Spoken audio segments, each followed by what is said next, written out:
You better listen up, listen up. There's not a thing that I can get from you. Boy, I don't need that much. Começando mais um dia, direto de Berlim, que alegria! Como a gente se perde na questão dos idiomas. Nós estávamos ali na recepção do hotel agora, falando com a moça, pedindo umas informações por causa do carro. Ali tá a galega. Ela perguntou, vocês preferem falar inglês ou espanhol? Aí...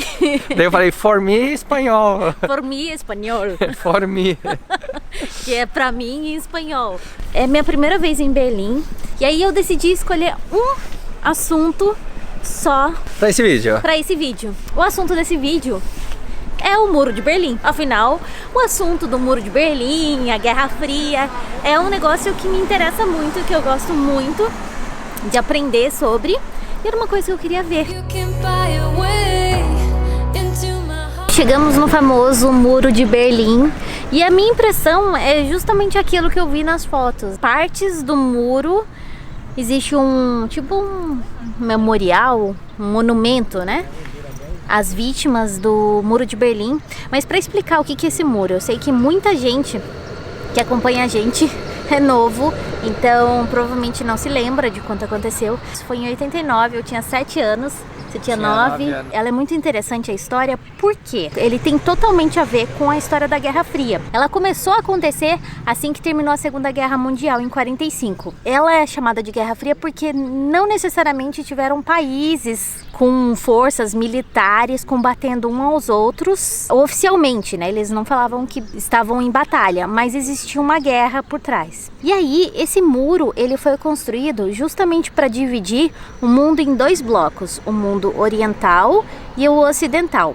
O oriental, que era da parte Berlim Leste, e em seguida, em diante, tinha a Iugoslávia, União Soviética, né? a União Soviética, China, enfim, era a parte comunista do mundo. Enquanto a outra parte, a parte oeste, era a parte capitalista, meio que coordenada pelos Estados Unidos. Grã-Bretanha e França.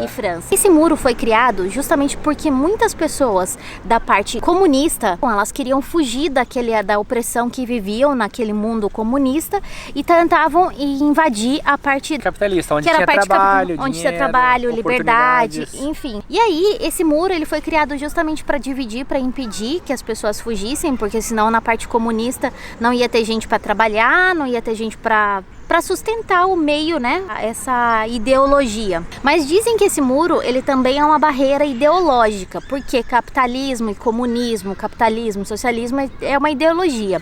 Então tem algumas pessoas que são a favor do capitalismo, outras pessoas são a favor do comunismo, outras pessoas são a favor do socialismo. Certo e errado, não sou eu que vou dizer, cada um tem uma opinião. Eu gosto muito de entender a história, parar pra pensar assim, se naquela época existiam tantas pessoas tentando fugir de um regime comunista, ele oprime justamente a liberdade de expressão, a liberdade de viver da maneira como você quer viver, de ter as coisas que você quer ter e principalmente da liberdade de você trabalhar e poder fazer o dinheiro com seu próprio esforço. Então as pessoas saíam de lá. Então me leva a pensar, né? Por que as pessoas naquela época já tentavam fugir? Mais de 161 pessoas morreram tentando fugir da parte comunista para capitalista. Algumas delas foram baleadas quando tentaram passar, outras se suicidaram, outras pularam das suas casas tentando cair para o outro lado, outras foram confundidas com fugitivos. Desertores. E até alguns policiais. No total foram 161 pessoas. Imagina se existisse esse muro ainda, bloqueando a passagem de um lado para o outro. Nós não poderíamos ir para o outro lado conhecer a outra parte da Alemanha. Se a gente for analisar, isso é de 89, eu tinha 9 anos de idade, então é muito recente. Só deixaram uma parte do muro, que é uma parte onde tem o memorial. Antes ele tinha 43 quilômetros de extensão. 45? Tinha 120 quilômetros de fronteira, mas o muro ele tinha 45 quilômetros, que dividia a Alemanha Oriental para a Alemanha Ocidental. Quando a parte da Alemanha Oriental decidiu construir o muro, eles não avisaram a parte da Alemanha Ocidental. Eles ficaram sabendo somente 3 dias antes da construção desse muro. Quando eles decidiram construir esse muro, que tem como 3,60 metros de altura, elas tinham poucas horas para decidir de que lado ficar. E essas pessoas, quando tomaram a decisão de ir para um lado ou para o outro, elas não puderam passar, fazendo que muitas das pessoas elas ficaram sem ver familiares e amigos por mais de décadas. Nós estamos aqui desse lado, que é a parte pichada, da parte ocidental, é a parte capitalista. Do outro lado, onde não tem pichação, é a parte do muro oriental, Alemanha Oriental, a parte comunista. Tudo isso explicando oriental, ocidental, comunista, capitalista, para explicar a história. Quando eles construíram esse muro, algumas partes desse muro, ela ficava justamente em prédios. Tinha entradas de prédios que tinha uma porta que dava para a Alemanha Oriental e a outra parte da porta do prédio que dava para a Alemanha Ocidental. Então os moradores desses prédios, muitos deles, quando descobriram que a parte da Alemanha Ocidental, que era a parte capitalista, foi fechada, eles entravam em desespero e pulavam dos prédios. Muitos se suicidavam ou pulavam do prédio justamente para tentar cair da parte capitalista, que é a parte onde eles tinham liberdade, tinham trabalho, tinham dinheiro, para tentar uma vida melhor. Mas muitos deles não conseguiam, né? Então ficava na parte comunista, onde eles eram privados de muitas liberdades. Então o muro foi criado aqui, justamente para impedir que as pessoas que viviam aqui viessem para cá. Eles colocavam isso antes do muro, como vocês podem ver, ó, aqui tinha um muro. Aqui tinha uma grade de arame farpado e eles colocavam isso aqui para as pessoas não chegarem nem perto desse arame farpado, ó. Os guardas, muito difícil alguém poder escapar e passar de um lado para o outro. Em frente ao muro tem esse museu aqui que conta um pouco da história, mas parte do museu está fechado porque eles estão em reformas. Quando eles tomaram a decisão de dividir um lado do outro, inicialmente eles fizeram um muro. Todos esses 43 quilômetros, ou toda a fronteira, eles colocaram um arame farpado. E meses depois foi que eles construíram o muro. Como na Áustria, aqui o metrô também é tudo na base da confiança. Tem essas maquininhas para você validar o ticket, porque senão você compra o ticket e fica andando com ele sem validar. É como se você fizesse várias viagens sem pagar. Aí valida aqui, então quer dizer que eu posso usar ele, sei lá, nas próxima uma hora, não sei exatamente. Mas é assim que funciona.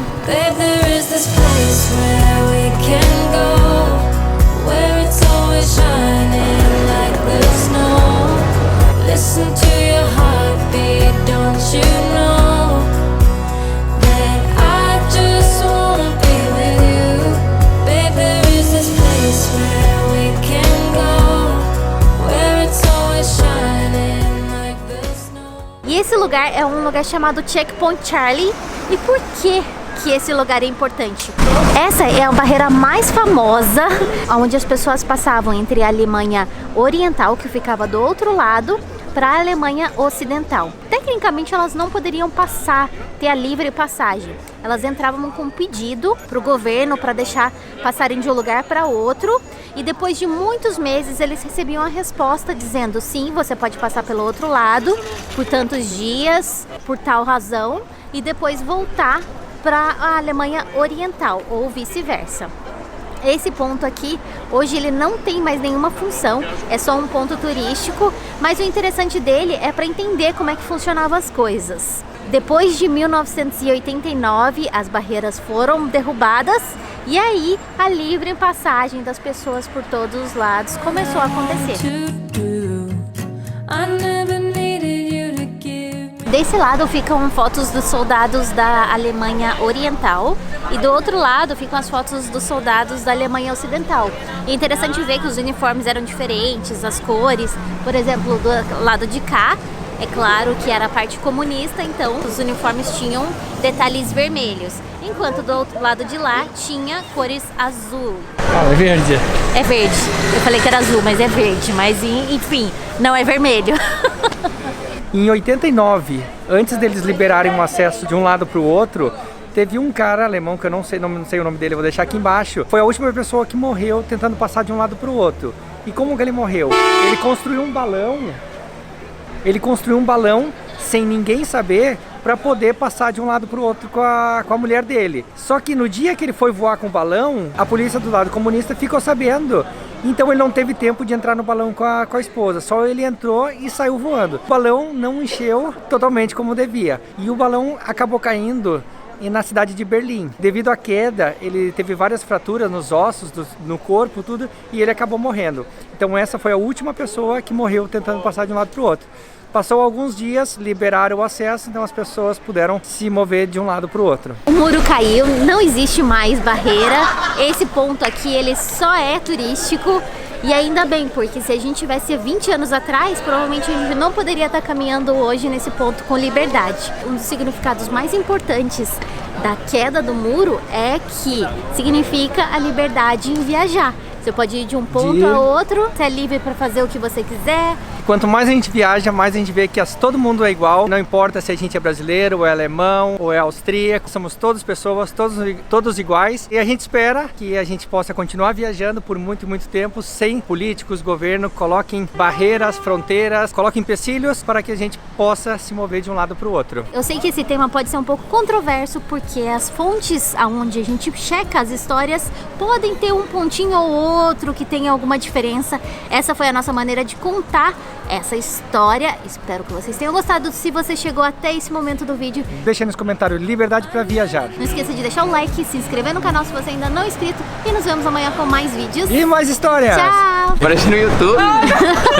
Estamos aqui no checkpoint, daí conhecemos aqui o Bruno de São Paulo, Eduardo, Juliana de Curitiba. Você acha que só vem brasileiro aqui nesse Checkpoint Charlie? Por que você acha que o brasileiro se encanta com essa história aqui do Checkpoint Charlie? Porque é o único que a gente viu tanto brasileiro. Não tem ideia. Não sei. Eu acho que é o único, porque é o único que É famoso, né? famoso, assim. E a primeira vez você na Alemanha? Na Alemanha sim. Aham. Eles estão super tímidos, pessoal, então a gente não vai ficar gravando eles.